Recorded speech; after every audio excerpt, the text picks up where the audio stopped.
Olá, o jornal Boa Notícia desta quinta-feira está no ar. Na edição de hoje vamos falar sobre criatividade em meio à pandemia. Vamos falar também sobre a carta pastoral da CNBB, que pede explicações sobre o tráfico de pessoas agravado pela pandemia do novo coronavírus. E ainda, o padre Rafael fala da polêmica do piqui ruído. Isso e muito mais você confere agora no JBN. Vamos juntos!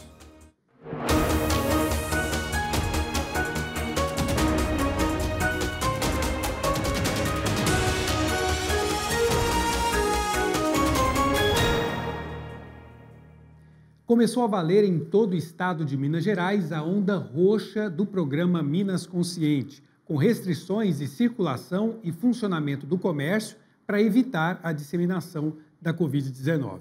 A Prefeitura de Belo Horizonte informou que a cidade mantém o decreto vigente e também começa a seguir as novas determinações do governo estadual.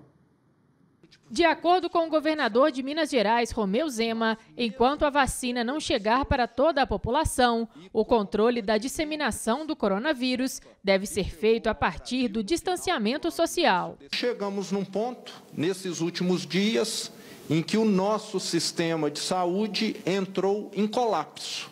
Ou seja, mais pessoas procuram os nossos hospitais do que nós temos capacidade de atendimento. E não temos outra alternativa a não ser eliminarmos, colocarmos um teto no número de casos. E a única medida conhecida até hoje é a vacinação, que está em andamento, mas a passos lentos, e também o isolamento social. O novo secretário estadual de Saúde, Fábio Baccheretti, ressaltou a importância da mudança de comportamento da população para reduzir as contaminações.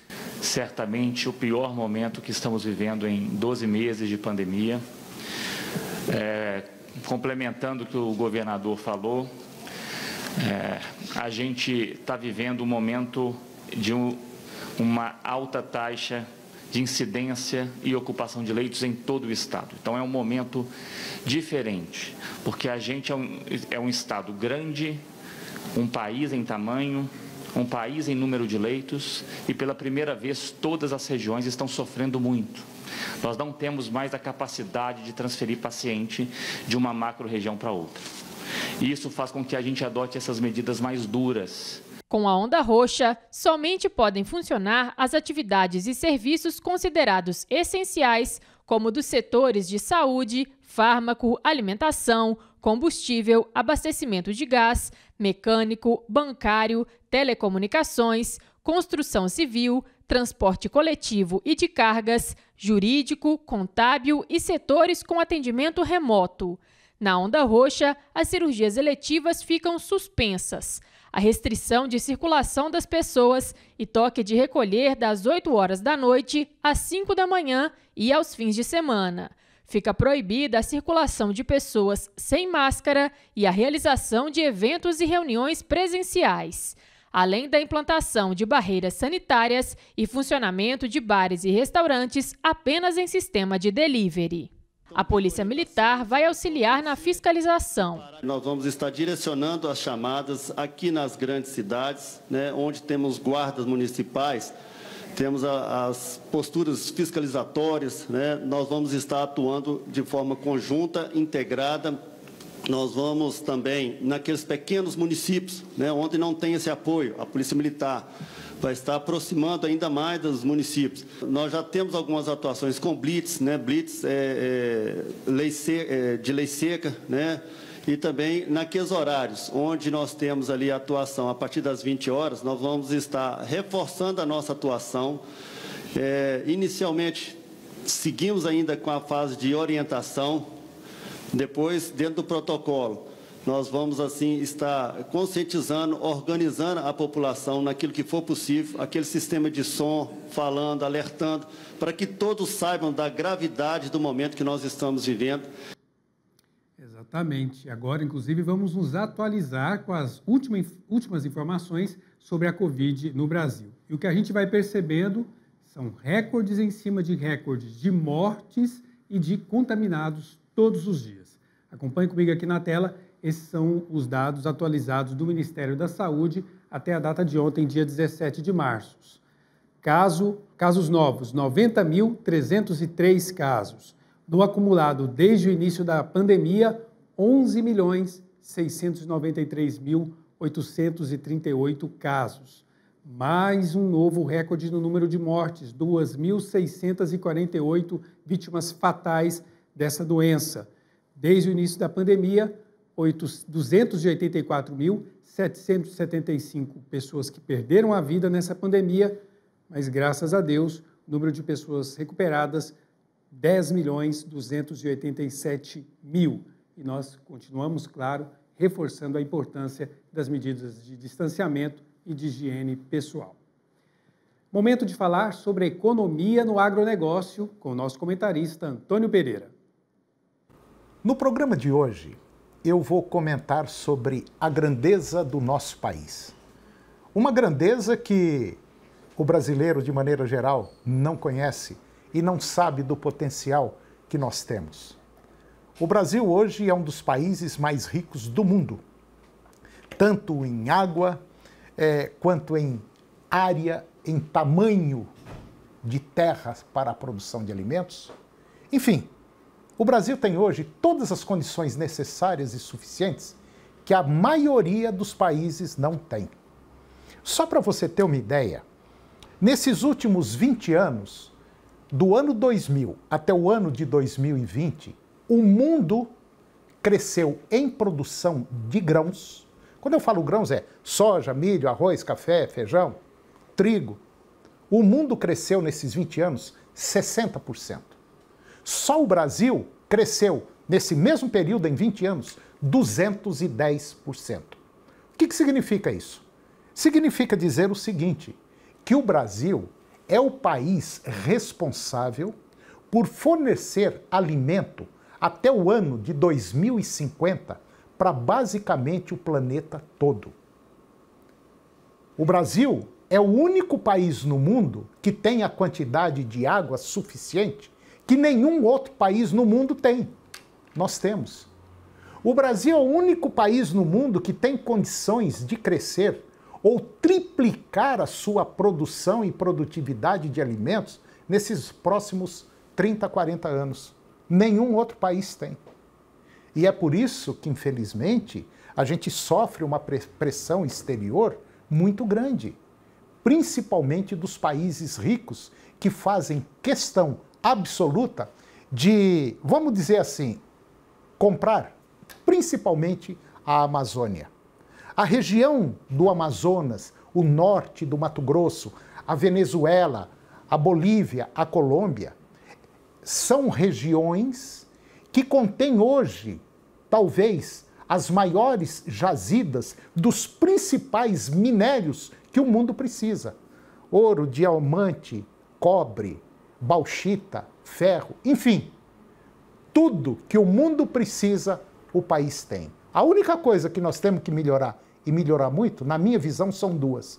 Nós, brasileiros, precisamos ter mais conhecimento, mais cultura, e nós temos que ter uma política muito melhor do que essa que está aí.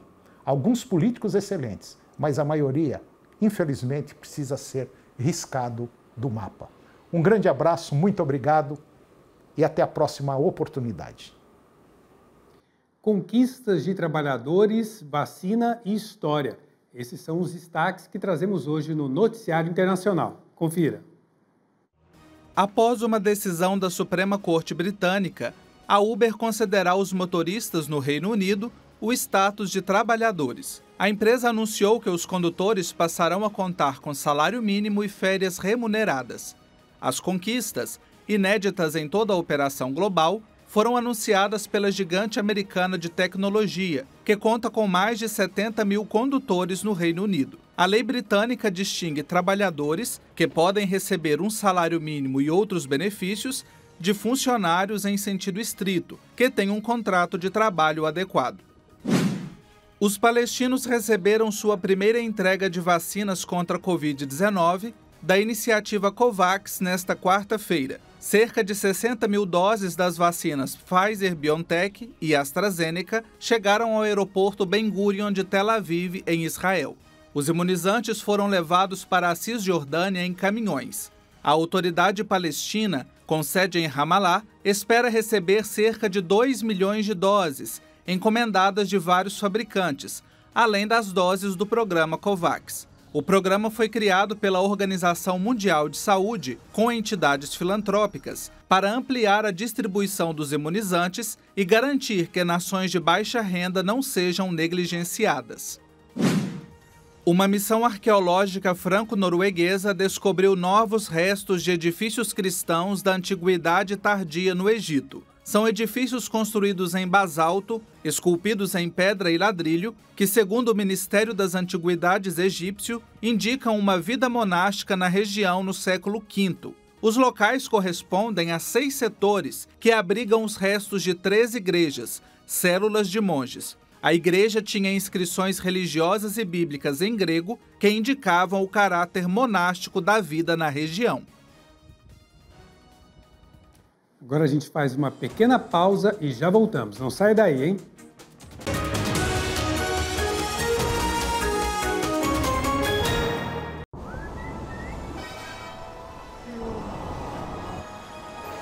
Oi para você que está aqui na Rede Pai Eterno.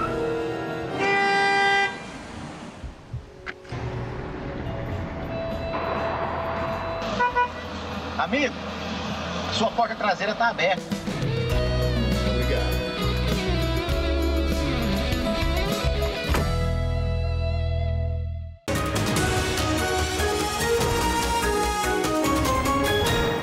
Estamos de volta e aproveito para fazer um convite para você que, além de estar com a gente aqui pela tela da TV Pai Eterno, esteja também conectado conosco por nossas redes sociais, tanto no Facebook ou no Instagram, procure por TV Pai Eterno.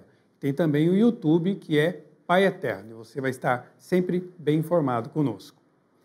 A CNBB divulgou uma carta pastoral que pede explicações sobre o tráfico de pessoas agravado pela pandemia do novo coronavírus. Mais informações com Tiara Castilho. Olá, Tiara. Olá, irmão Diego. Olá para todos que acompanham o jornal Boa Notícia. Enquanto milhares de pessoas estão pensando na pandemia do novo coronavírus, o que não é errado, outros problemas sérios estão acontecendo e foi com o olhar no outro que a Comissão Episcopal Pastoral Especial para o Enfrentamento ao Tráfico Humano da Conferência Nacional dos Bispos do Brasil, CNBB, e demais entidades divulgaram uma carta pastoral na qual pedem explicações sobre o tráfico de pessoas agravado pela pandemia do novo coronavírus. Nesse documento, as organizações afirmam que o tráfico humano é uma realidade que atinge as pessoas mais vulneráveis, como as mulheres, os idosos, deficientes, entre outros. A carta também faz um apelo para a redução das desigualdades sociais e pede um empenho coletivo para garantir a vacina contra a Covid-19 a todos os brasileiros. E claro, né, irmão Diego, é o que todos nós estamos esperando, é a chegada desses imunizantes para toda a população. Volto com você aí no estúdio. Verdade, Tiara, muito obrigado. Vacina para todos, não podemos esquecer disso, e especialmente daqueles mais frágeis, inclusive num contexto de crise econômica, esses mais frágeis crescem o número de pessoas nessa situação e que acabam sendo vítimas de situações como essa do tráfico humano. Mas olha só, a Polícia Federal abriu um inquérito para investigar um sociólogo e um empresário que seriam responsáveis pela publicação de 2 outdoors que comparavam o presidente Jair Bolsonaro a um piqui ruído. As peças foram instaladas em Palmas, capital do Tocantins, em agosto do ano passado. O pedido de investigação foi feito pelo ministro da Justiça e Segurança Pública, André Luiz de Almeida Mendonça, para apurar suposto crime contra a honra do presidente da República. E quem comenta o assunto é o padre Rafael Vieira. Oi, padre Rafael. Olá, irmão Diego Joaquim. Antes de tudo e acima de tudo, precisamos de mais vacinas, urgentemente. Pois é, Já não bastasse as mortes de milhares de brasileiros por causa da Covid-19, esse caso do pequi ruído revela outra doença que está acometendo de forma perigosa a nossa sociedade. Ela levanta, na verdade, um grande problema institucional que precisa ser considerado pelo cidadão brasileiro. Vamos dissecar a coisa. O ministro da Justiça parece ter pouco o que fazer. Ele mandou a Polícia Federal investigar um sociólogo do Tocantins que expressou num outdoor o que ele pensa sobre o presidente da República. Não resisto em perguntar, será que a Polícia Federal também não tem muito o que fazer? Pois é, o sociólogo fez comparação com um pequi ruído. Para quem não conhece o pequi, eu informo. É um fruto típico do Cerrado, apreciado por muitos e que depois de cozido e devidamente ruído nas refeições, não sobra mais nada. Na verdade, com essa comparação, o sociólogo desenhou com uma imagem regional o que ele queria dizer. Só isso. Que o presidente se incomode com essa comparação e escolha os caminhos legais para pedir satisfação de quem expressou essa opinião, ainda se podia aceitar. Mas ainda assim, creio que quem se candidata a um cargo de tanto significado e influência sobre a vida de todos os brasileiros, precisaria estar mais preparado para ouvir e ver as expressões de quem gosta e de quem não gosta dele. Agora, o ministro da Justiça se ocupar com isso, não dá para entender. E que coloque a Polícia Federal para abrir inquérito também é outra questão importante. O sociólogo esclareceu que não tem absolutamente nada contra a honra do presidente. Ele fez uma crítica ao seu governo. E vamos e venhamos, criticar um governo é direito de todo cidadão brasileiro. Exatamente, direito do cidadão, uma forma de exercitar a cidadania, de participar do processo. Bom, 2020 foi um ano muito desafiador, mas esse ano já chegou trazendo muitas dificuldades para todos nós. E para muitos empresários e profissionais do ramo do turismo e da gastronomia, não está nada fácil. Mas em meio a tantas dificuldades, a criatividade pode mostrar uma saída para a crise. A repórter Tiara Castilho mostra para a gente esse exemplo. Confira. Vitor Freitas é formado em informática, mas a grande paixão é a gastronomia. Já percorreu mais de 30 países para conhecer de perto os gostos e costumes dos locais. Goiano da cidade de Jataí, que fica no sudoeste do estado, há 8 anos mora em Portugal. Ele conta que a paixão pelos sabores começou ainda na infância, ao sentir grande prazer pela comida da mãe. Meus pais aí gostam muito de cozinhar, minha família inteira. E aí, pronto, a gente sai de lá, que é o berço, né? O pessoal cozinha e gosta de gastronomia. E aí venho para Portugal, que tem uma gastronomia fantástica, né? Não tem como não gostar disso, né? Se mudou para a Europa para estudar. Se encantou com o lugar e hoje é muito feliz como professor e empreendedor. Vitor diz que assim que chegou a Portugal, passou a conhecer a gastronomia europeia. Começou a falar com os amigos, em pouco tempo virou referência para os conhecidos e se tornar popular. E teve a ideia de empreender e trabalhar com turismo e gastronomia.